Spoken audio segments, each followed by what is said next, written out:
Hello guys, sa ating mga ka-youtubers, ang kapayapaan ng Diyos sa ating lahat. May share ako sa inyo guys. Familiar naman siguro sa inyo ito. Kulin Primos 1 HP. Ang issue nito is walang power. Ayan, pag walang power, no, unang-una i-check natin is fuse muna sa ating mga baguhan. Pagkasunod niyan guys, kung buo naman, i-check natin yung ating primary diode. Yung diode guys, oh, ito yung diode na yan, importante yan. Kung hindi pumutok ang ating fuse, i-check natin yung ating diode. Minsan shorted yan, hindi pumuputok ang ating fuse yan.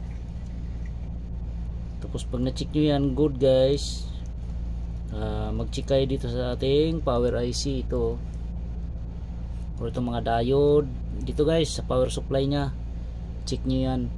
Ang nakita kong problema nito guys, ito ang diode na to, yan, napalitan ko na yan, oh, yan, ito yan, oh. Yan, dito yung sira guys na aking napalitan. Ito yun,